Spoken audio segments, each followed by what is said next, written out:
안녕하세요. 다양한 건축물을 만날 수 있는 건축사전의 도슨트 김리아입니다. 이번 주 전시 주제는 고딕 건축입니다. 지루하지 않게 건축 양식과 관련된 재미있는 이야기도 있으니 집중해주세요. 고딕 건축은 중세 시대를 대표하는 건축 양식 중 하나입니다. 고딕 건축은 중세 시대 말 프랑스 파리 근교인 일드 프랑스 지역에서 시작되었어요. 그 후 영국과 이탈리아, 그리고 독일과 같은 중부 유럽까지 넓게 퍼지게 되었죠.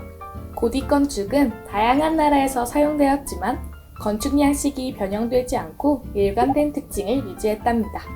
그럼 고딕 건축을 대표하는 세 가지 주요 구조적 특징에 대해 알아볼까요? 고딕 건축의 첫 번째 특징은 첨도 아치입니다.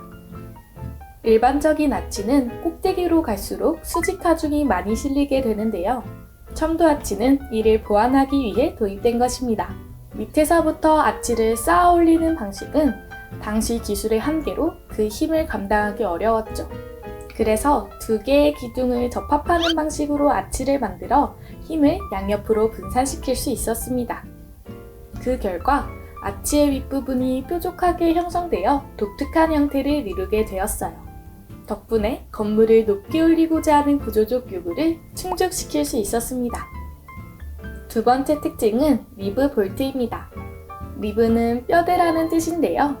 구조물의 뼈대를 먼저 세운 후 그 위에 볼트를 얹는 방식이랍니다. 덕분에 뼈대가 그물처럼 퍼져 넓은 표면을 지탱할 수 있었고 건물 내부가 더욱 넓고 화려해졌죠. 세 번째 특징은 플라잉 버트레스입니다. 버트레스는 높게 올린 벽이나 기둥이 쓰러지지 않게 옆에서 받쳐주는 역할을 해요. 전통적인 버트레스는 벽에 직접 붙어 지탱하는 구조였어요. 하지만 플라잉 버트레스는 벽에서 떨어져 하늘에 떠 있는 구조죠. 이 덕분에 벽에 직접적인 압력을 가하지 않으면서도 벽을 지탱할 수 있게 되었습니다. 버트레스가 고딕 이전에도 있었다는 사실 다들 알고 계셨나요? 버트레스가 고딕 건축에서 플라잉 버트레스로 발전하면서 더욱 세련되고 시스템화되었습니다. 결과적으로 더 크고 화려한 창문을 만들 수 있게 되었고 내부에 더 많은 빛이 들어오게 되었죠. 또한 고딕 건축이라면 장식적인 요소를 빼놓을 수 없는데요. 트레이 서리, 장미 창문, 그리고 스테인 글라스 같은 아름다운 장식들이 고딕 건축의 대표적인 특징입니다. 그리고 길게 뻗은 직선과 많은 첨탑을 사용하여 더욱 웅장하고 신성한 느낌을 주죠. 이런 고딕 건축 양식을 잘 보여주는 건축물이 바로 노트르담 대성당인데요. 여기 노트르담 대성당의 동쪽에 플라잉 버트레스가 보이시나요? 이 구조물 덕분에 건물의 안정성을 높일 수 있었습니다. 또한 노트르담 대성당 하면 가장 먼저 떠오르는 것이 지금 보고 계신 이 창문일 텐데요. 여기에는 앞서 말씀드린 장미 모양 창과 스테인드 글라스가 쓰였죠. 혹시 여러분은 노트르담 대성당의 파이프 오르간에 대해 알고 계시나요? 이 오르간은 7,000개 이상의 파이프를 자랑하며 대성당의 웅장한 소리를 만들어내는 중요한 역할을 합니다. 곳곳에 배치된 기둥과 아치 구조 덕분에 위쪽으로 퍼져나간 소리가 다시 아래로 내려오게 되어 넓은 대성당 전체에 오르간 소리가 울리게 되죠. 지금도 세계적인 오르간 연주자들이 이곳에서 연주를 펼친다고 해요. 또 다른 고딕 양식이 잘 나타나는 건축물로 영국 국회의사당이 있습니다. 영국 국회의사당 하면 가장 먼저 빅벤을 떠올리실 텐데요.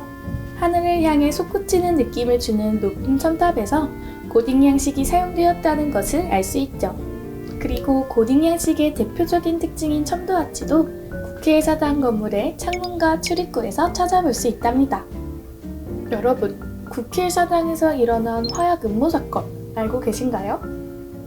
1605년 가이 포크스라는 인물이 중심이 되어 국회의사당을 폭파하려고 했던 사건입니다. 이 음모가 사전에 발각이 되어 포크스는 처형을 당했다고 하죠. 이 사건은 매년 가이 포크스의 날로 기념되며 불꽃놀이와 함께 11월 5일을 기억하라라는 구호가 유명하게 사용됩니다. 건축은 단순히 공간을 만드는 것이 아니라 시대와 문화를 담아내는 중요한 작품입니다.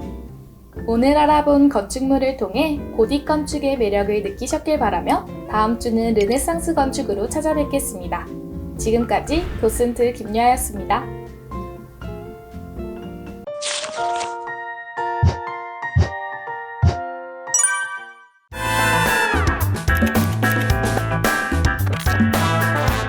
본부, 여기는 코드네임 스카이. 노벨상 수상자 명단을 누군가가 악의적으로 해킹했습니다. 지금부터 기밀 문서를 토대로 암호회도 시작하겠습니다. 노벨 화학상 기밀 문서? 이 문서를 제대로 파악하려면 노벨 화학상에 대해 알아봐야겠어. 노벨 화학상은 화학 분야에서 중요한 발견이나 개발을 한 사람에게 수여되는 상이야.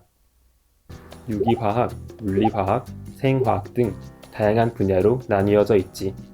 화학은 일상생활과 다양한 산업 분야에 큰 영향을 끼치고 있기 때문에 현대과학의 중요한 기둥 중 하나야.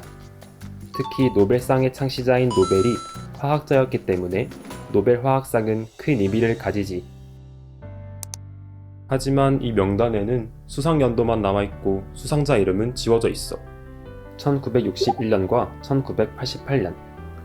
해당 연도에 노벨 화학상을 받은 인물은 멜빈 켈빈과 요한 다이젠호퍼로 추려지겠군.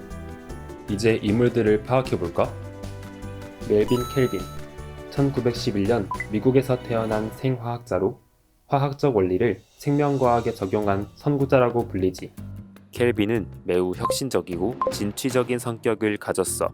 어린 시절부터 자연을 관찰하는 것에 관심을 보였고 자연 속에서 시간을 보내는 것을 좋아하는 아이였지. 어린 시절의 경험을 통해 화학이 생물과도 깊이 연관되어 있다는 것을 깨닫고 직접 증명해냈어. 요한 다이젠호퍼, 1943년 독일에서 태어난 화학자로 에너지 연구에 중요한 도움을 준 인물이지. 그는 독일과 미국에서 다양한 사람들과 함께 활발히 생명체에서 일어나는 에너지 변환 과정을 연구하였어. 그의 연구는 지금까지도 현대사회의 여러 과학기술 발전에 지속적인 영향을 미치고 있지. 본부, 인물 파악 완료했습니다. 이제 공통점을 찾아 암호를 해독하겠습니다. 두 인물의 공통점을 찾기 위해서는 그들이 한 연구에 대해 더 조사해볼 필요가 있겠어. 이 둘 사이에 숨겨진 연결고리를 찾는다면 암호를 풀 수 있을 거야. 1946년, 켈빈은 로렌츠 소장의 제안으로 광합성 연구를 시작하게 되었어. 광합성은 생물이 빛을 이용하여 양분을 스스로 만드는 과정이야. 광합성을 위해서는 물, 이산화탄소, 빛 에너지가 필요해. 하지만 당시 과학자들은 광합성의 과정을 이해하지 못했어. 그래서 켈빈은 이를 증명하고자 했지. 그는 방사성 탄소라는 특별한 원소를 이용해 실험을 진행했어. 방사성 탄소는 시간이 지나면서 방사선을 방출하는 성질이야. 그래서 방사선을 추적하면 탄소가 식물 속에서 어떻게 이동하는지 알 수 있었지. 켈빈은 이 방사성 탄소를 식물에 넣고 식물이 빛을 받을 때 일어나는 변화를 살펴봤어. 첫 번째는 빛을 받은 식물이 에너지를 흡수하고, 두 번째는 그 에너지를 이용해 이산화탄소를 포도당과 같은 영양분으로 바꾸는 과정이었어. 켈빈은 이 과정을 자신의 이름을 딴 켈빈 사이클이라고 불렀지. 켈빈 사이클은 후에 식물의 광합성 과정을 이해하는데 중요한 기초가 되었어. 그의 연구 덕분에 더욱 구체적인 광합성 경로를 밝힐 수 있었던 거야. 광합성과 관련된 내용이 계속 반복돼. 하지만 암호의 비밀이 확실하지 않은 느낌이군. 다음 단계로 넘어가자. 1971년 다이젠호퍼는 광합성에 반응하는 구조를 밝혀내기 위해서 광합성 반응센터에 대해 연구했어. 광합성 반응센터는 생물의 세포 안에 존재하는 특별한 구조야. 햇빛을 에너지로 바꿀 수 있게 하는 중요한 역할을 맡고 있어. 다이젠호퍼는 광합성 반응센터 안에 있는 단백질과 빛을 흡수하는 물질인 색소를 분리하고 엑스레이로 살펴보았지.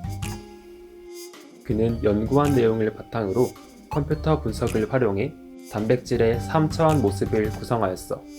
이는 나선형 모양으로 층층이 배열된 입체적인 형태를 띠고 있지.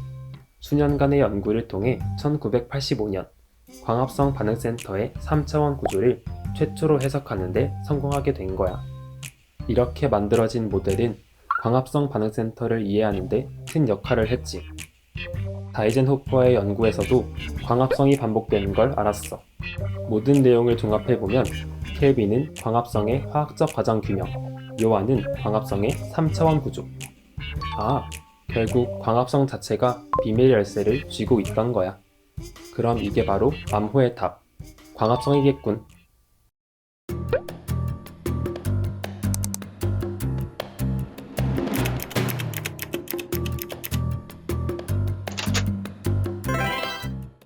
본부, 여기는 코드네임 스카이. 단서를 찾아 암호의 독 완료했습니다. 복구시킨 수상자 명단은 본부로 전송하겠습니다. 그럼 다음 명령이 내려올 때까지 대기하겠습니다.